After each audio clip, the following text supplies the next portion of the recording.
oras ngayon. Anong oras na ba? 9:50 AM na malapit ng mag 10 o'clock. Jesus Mobile School na! NANI?! Manood lang kami ng GMS kaya tuloy pa. Tara na, load na tayo ng GMS. Ating handa! 10 o'clock na! Jesus Mobile School na! Tara na, pumasok na kayo.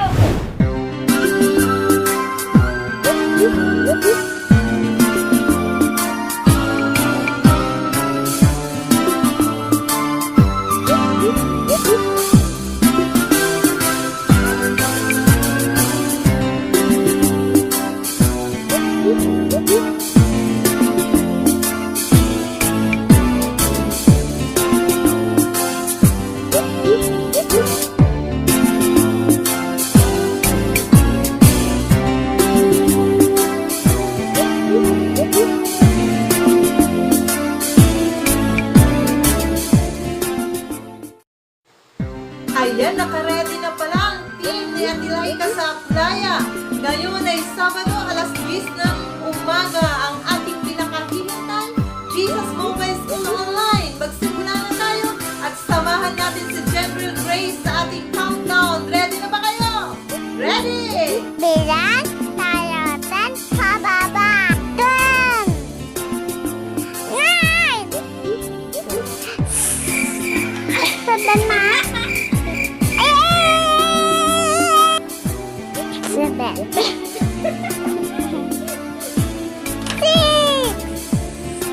5, 4, 3, 2,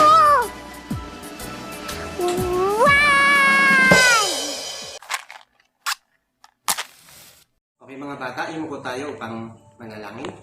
Sumunod kayo sa ating panalangin. Daddy God, magandang araw po sa iyo. Magandang araw po sa inyo. Maraming salamat po Maraming salamat po dahil nandito kami muli dahil dito upang makinig upang makinig sa iyong mga salita, sa inyong mga salita, mga mensahe mga mensahe ng iyong grabeng pag-ibig sa amin. ng iyong grabing pag-ibig sa amin. Buksan mo po ang aming murang isipan Ang aming mga isipan, upang maunawaan ito. Tipuin mo po ang aming mga puso aming mga puso, upang maramdaman namin upang maramdaman namin mahal mahal, na mahal mahal, mo po kami. Daddy God, kaya maraming salamat po maraming salamat po sa iyong anak sa mga na tanging naming tagapagligtas. dami namin kapatid. Ito po ang aming dalangin Ito po ang aming dalangin sa pangalan ni Jesus. sa pangalan ni Jesus. Amen. Amen.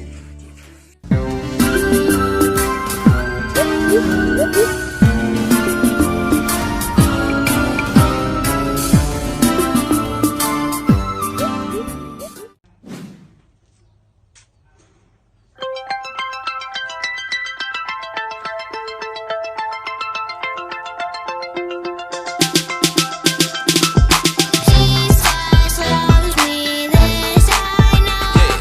For the Bible tells me so. Little ones to Him belong. They are weak, but He is strong. Yo. Yes, Jesus loves me. Yes, Jesus loves me. Yes, Jesus loves me. The Bible tells me so.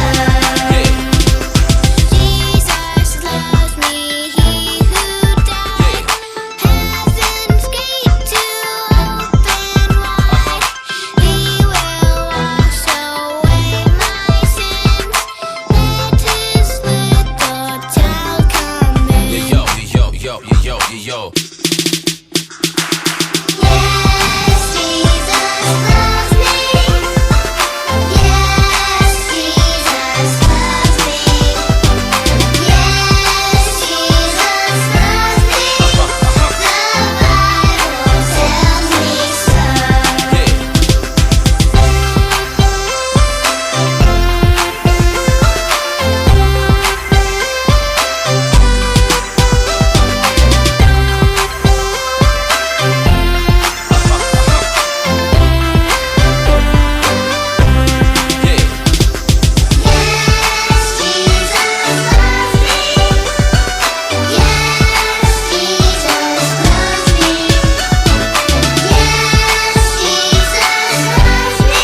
Ayan, siguro naman ngayon mga bata sa ating ika-4 na linggo ay kabisado nyo na ang ating 4 na pinakamahalagang bagay. Tignan ko nga, sabayan natin si Daniel sa una. Mahal ako ng Diyos. Tama, Daniel, ikaw ay mahal ng Diyos. Tayong lahat ay mahal ng Diyos. Paano mo ba tinitignan ang iyong sarili? Maaring sinasabi mo na mahina ka, hindi ka katulad ng iba, o mayroon kang pangarap pero parang nang panghihinaan ka ng loob dahil mahirap ka lang. Pero alam mo ba na hindi gaanong mahalaga kung paano mo tinitignan ang iyong sarili at kung paano ka tinitignan ng ibang tao. Ang mahalaga kung paano ka tinitignan ng Diyos dahil ikaw ay mahal niya. Ngayon naman, ang pangalawa sa 4 na pinakamahalagang bagay, sabayan natin si JP. Si Jesus ang pag-ibig ng Diyos para sa akin. Yon, si Jesus ang patunay na tayo ay mahal niya. Paulit-ulit namin itong sinasabi sa inyo dahil gusto naming maaalala ninyo na kapag kayo ay nalulungkot, kapag naghahanap kayo ng patunay kung mahal nga ba kayo ng Diyos, ang iisipin nyo lang ay si Jesus. Dahil ang buhay ni Jesus ang naging kapalit upang tayo ay magkaroon ng saganang buhay. At ang pangatlo naman sa pinakamahalagang bagay, samahan naman natin si Francis. Kailangan ko magpasyang gawing buhay si Jesus. Tama! Kailangan nating magpasya kahit alam natin na tayo ay mahal ng Diyos. Meron ka pa rin pagpapasyang kailangan gawin. Ano ang kailangan mong gawin? Tanggapin mo si Jesus sa puso mo. Piliin mo si Jesus sa buhay mo. Araw-araw, isipin mo, manampalataya ka kay Jesus dahil siya lang ang pwedeng magbigay sa'yo ng magandang kinabukasan, ng buhay na sapat, ng buhay na sagana, at ng buhay na walang hanggan. At ang pinakahuli kapag si Jesus ay pinili mo sa buhay mo, Ako na ay anak ng Diyos. at ang pang-4 sa pinakamahalagang bagay ay tama, kapag si Jesus ay tinanggap mo sa puso mo, sabi ng Biblia, ang sino mang tumanggap kay Jesus ay binigyan ng karapatang maging anak ng Diyos. At hindi ka lang anak ng Diyos, katulad ng lagi namin sinasabi mga bata, sabihin mo, ako ay pinakamamahal na anak ng Diyos.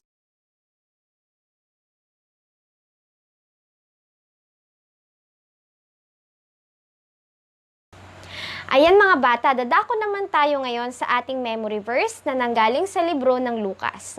Lucas 19:10. Ang anak ng tao ay naparito upang hanapin at iligtas ang naligaw. Basahin natin muli ang memory verse mga bata. Lucas 19:10. Ang anak ng tao ay naparito upang hanapin at iligtas ang naligaw. Halimbawang bibili kayo sa tindahan at binigyan kayo ng 10 piso ng inyong nanay para bumili ng bagay na nagkakahalaga ng 10 piso. Pagkatapos, habang kayo'y naglalakad ay hindi nyo namalayan ay nahulog na ang piso. Pagdating nyo sa tindahan ay nakita nyo kulang ang pera nyo. Anong gagawin nyo? Siyempre, babalik kayo at hahanapin ang piso. Dahil hindi mabubuo ang 10 piso kung wala ang 1 piso. Sabi sa memory verse natin, mga bata, si Jesus ay pumunta dito sa lupa para hanapin ang mga naligaw.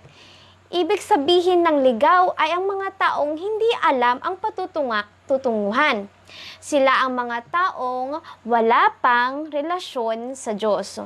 Kung hindi mo natanggap si Jesus na buhay mo, ang tawag ng Biblia sa iyo ay ligaw.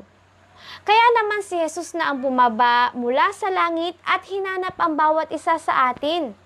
Dahil ang tingin ng Diyos sa bawat isa sa atin ay perlas na mahalaga. Ngayon naman ay darako tayo sa ating Bible lesson o pag-aaral sa Biblia.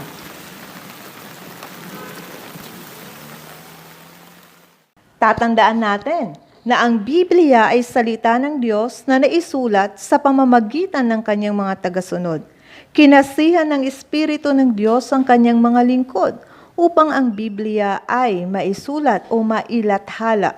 Ang layunin ng mga salitang naisulat dito ay upang makilala natin ang Diyos sa pamamagitan ng kanyang anak na si Jesus. Ang ating Bible lesson ngayon ay matatagpuan natin sa Aklat ng Mateo, chapter 13, verses 45 to 46. Ang kaharian ng langit ay katulad din ng isang negosyante na naghahanap ng mga mamahaling perlas. Nang makakita siya ng isang perlas na napakahalaga, umuwi siya at ipinagbili ang lahat ng kanyang ari-arian at binili ang perlas na iyon. Alam niyo ba mga bata, na si Jesus ang kumakatawan sa merchant o mga ngalakal? Sabi ng ating memory verse na siya ay naparito upang hanapin at iligtas ang mga ligaw. Tayo, ang mahalagang perlas sa paningin ng Diyos. At gaano tayo kahalaga? Binili ni Jesus ang ating mga buhay ng kanyang dugo. Iniwan ni Jesus ang lahat ng kanyang kapangyarihan at naging masunurin kahit sa kamatayan. Maangkin niya lang ang bawat perlas na mahalaga. Ang halaga na nakikita sa atin ay hindi natin sariling halaga, kundi ang halaga ng buhay ni Jesus na ipinagkaloob niya sa atin. Kaya mga bata, huwag mong tignan ang sarili mong mahina. Huwag mong tignan ang sarili mong walang kakayanan. Huwag mong tignan ang sarili mong mahalaga. Walang halaga. Huwag mong pansinin ang mga negatibong sinasabi ng mga tao patungkol sa iyo. Dahil ang totoo, ang pinakamahalaga sa lahat ay kung paano ka tinitignan ng Diyos. At sa paningin ng Diyos, ikaw ay isang mahalagang perlas. Dahil kapag nakikita ka niya, nakikita niya ang kanyang anak na si Jesus. Kaya lagi ninyong tatandaan ano man ang mangyari, ikaw ay mahalaga at ikaw ay mahal ng Diyos.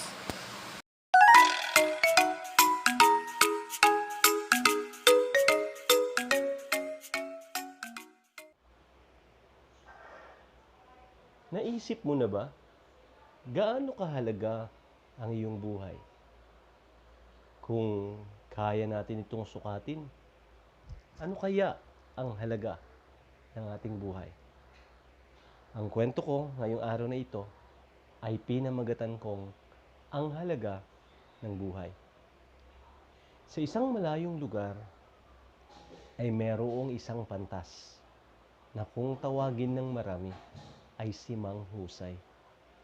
Kapag sinabing pantas, mga bata, ibig sabihin ito ay isang matalinong tao na kung saan siya ay nagiging sanggunian ng mga taong nais malaman ng mga bagay-bagay. Minsan, may isang taong lumapit kay Mang Husay.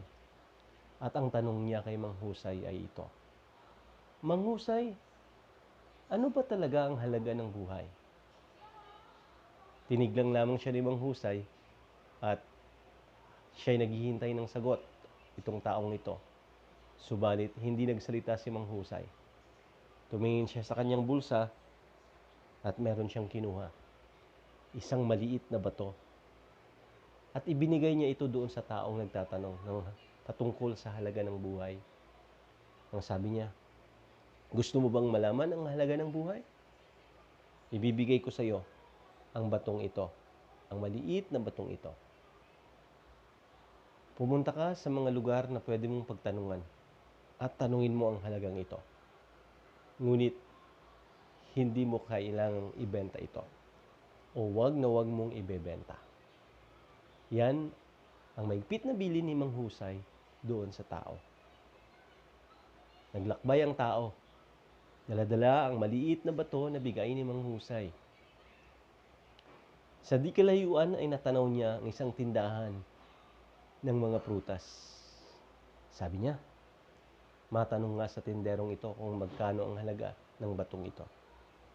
Nang ipinakita niya ito doon sa tindero, tinignan ito ng tindero,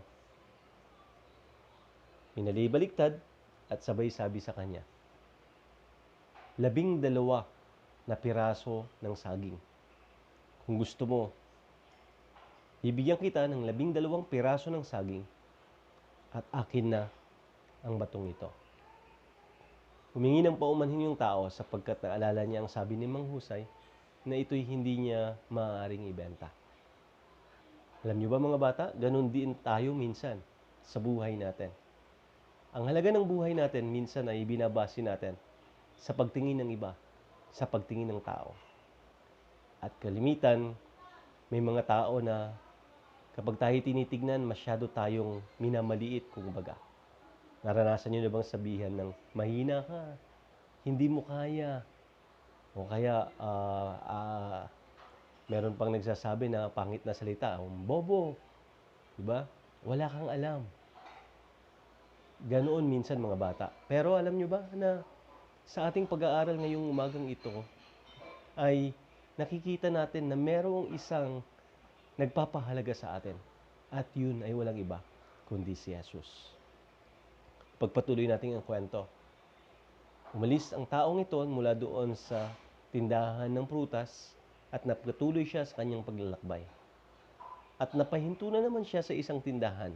Ngayon, ang napuntahan niya ay tindahan naman ng mga gulay. Sabi niya, magkano kaya ang halaga ng maliit na batong ito? Tinignan ito ng tindero ng gulay at sabi niya, kung gusto mo, bibigyan kita ng 1 kilo ng patatas at akin ng batong ito. Paumanhin po, ngunit hindi ko po ibinebenta o ipinagpapalit ang maliit na batong iyan. Hanggang sa nagpatuloy na naglakbay ang taong ito at siya'y natapat sa isang sanglaan. Ang sanglaan ay ito yung lugar na pwede nating pagsanlaan ng ating mga alahas, singsing, hikaw, o kahit sa panahon natin ngayon, cellphone, laptop. At tinanong niya ang halaga ng maliit na batong ito. Ang sabi noong tagabantay doon, bibigyan kita ng 500 piso. Iyan ang halaga ng batong ito. Ay, pasensya na po kayo, hindi ko ibebenta ang batong ito. Oops, huwag ka munang alis, sandali.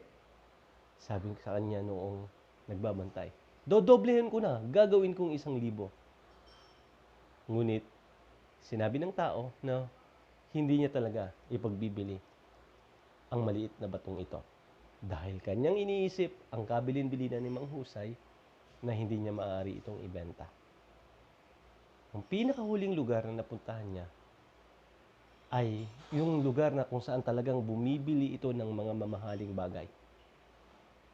Kung baga, bumibili siya ng mga antiques, ng mga history figures, yung mga napaglumaan na at talagang binibili niya ito ng halaga, ng magandang halaga.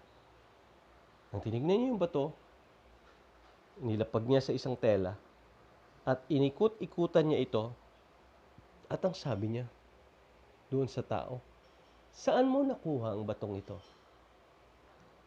Sa tanan ng buhay ko, ngayon lang ako nakakita ng ganitong klase ng bato. At kahit pa sa maraming taon kong pagtatrabaho, hindi ko kayang bilhin ang halaga nito.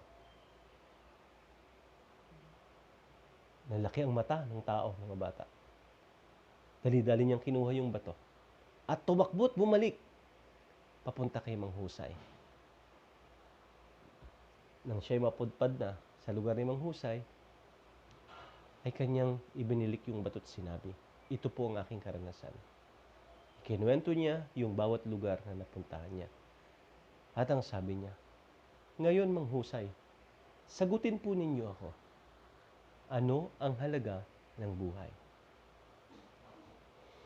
Napabuntong hininga si Mang Husay at kanyang sinabi, sa lahat ng iyong naranasan ay iba-iba ang halaga ng buhay na nakita mo.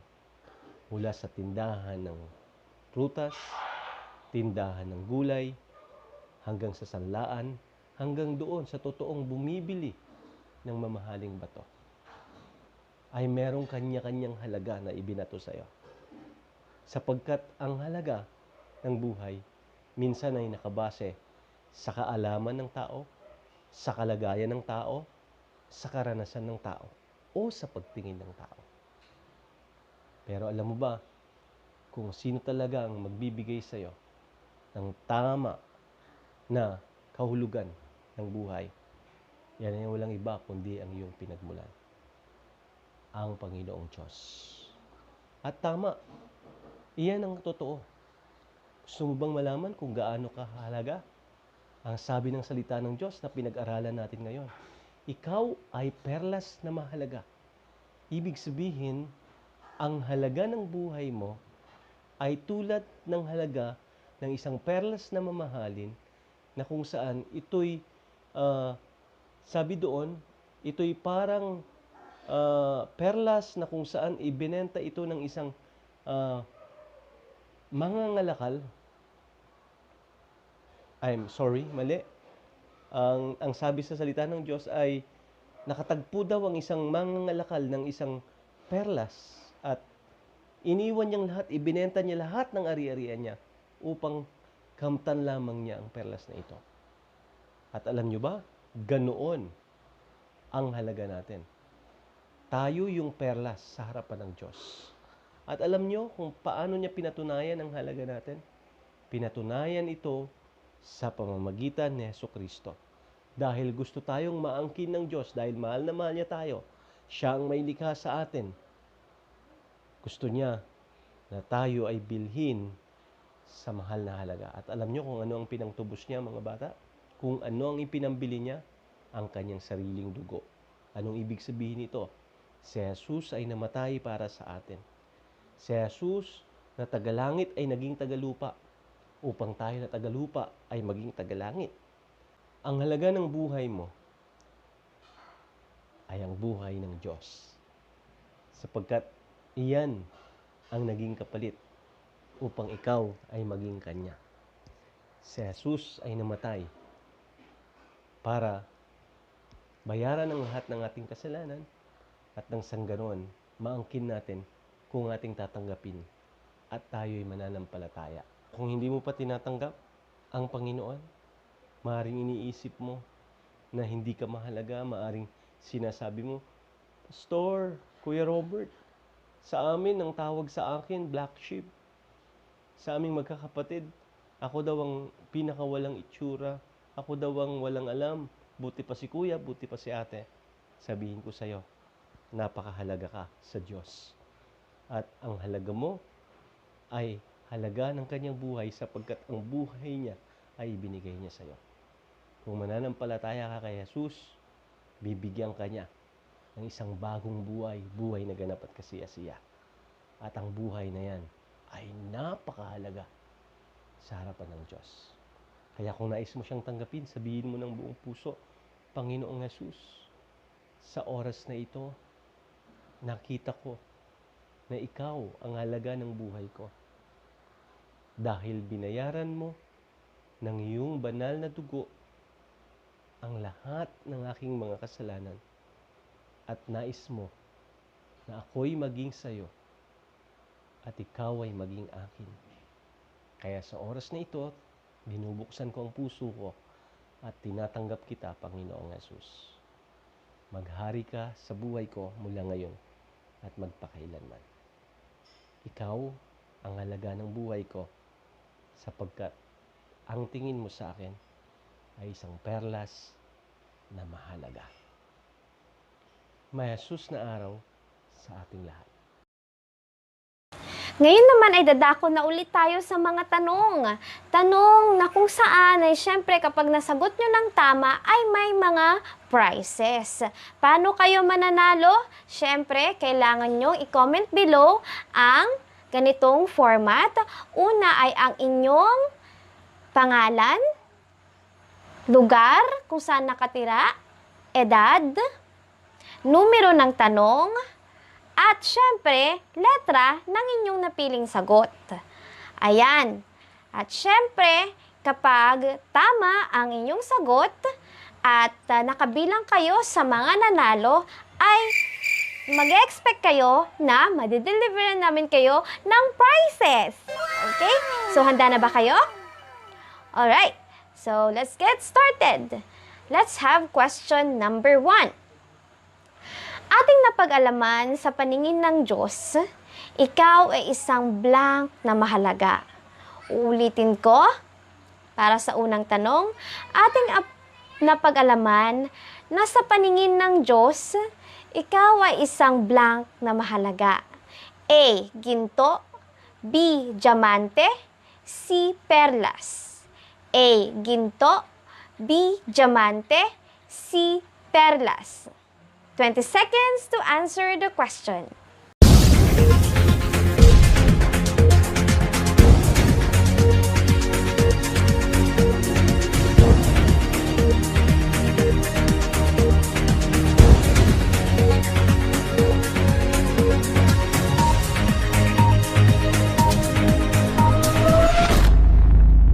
Question number 2.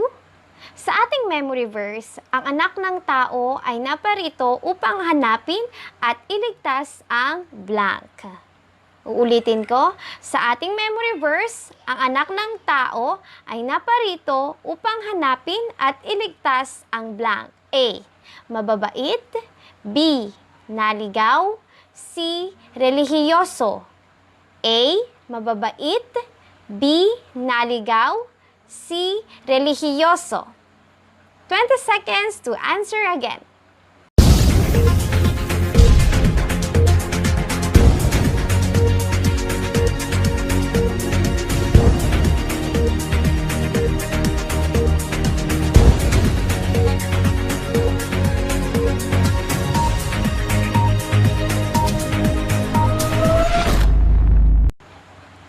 Ikatlong tanong. Sa ating Bible lesson, ang merchant o negosyante ay naglalarawan sa blank. Ulitin ko, sa ating Bible lesson, ang merchant o negosyante ay naglalarawan sa blank. A. Diyos. B. Tao. C. Anghel. Ulitin ko ang pagpipilian. A. Diyos. B. Tao. C. Anghel. 20 seconds.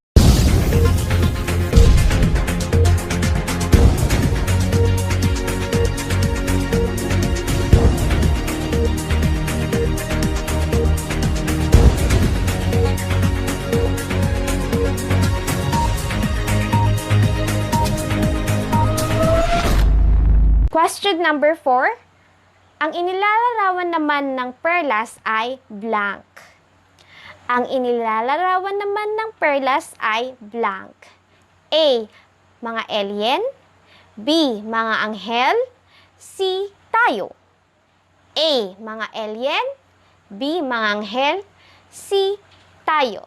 20 seconds to answer this question.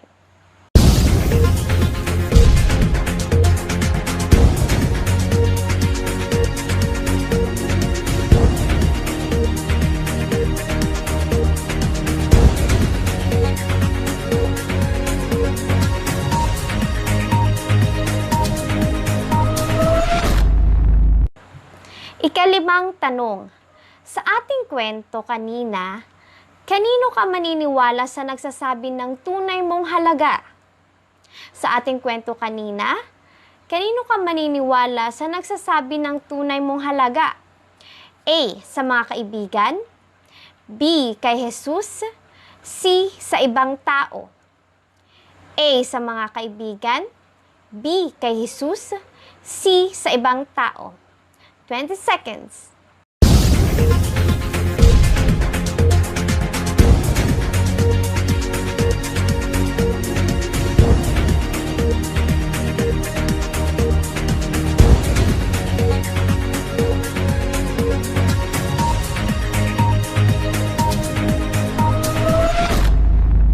Question number 6.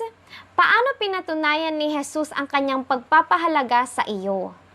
Uulitin ko, paano pinatunayan ni Jesus ang kanyang pagpapahalaga sa iyo? A.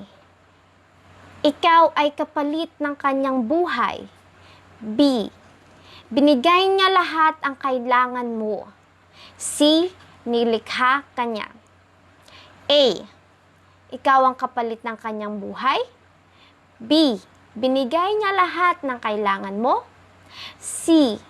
Nilikha ka niya. 20 seconds again to answer this question.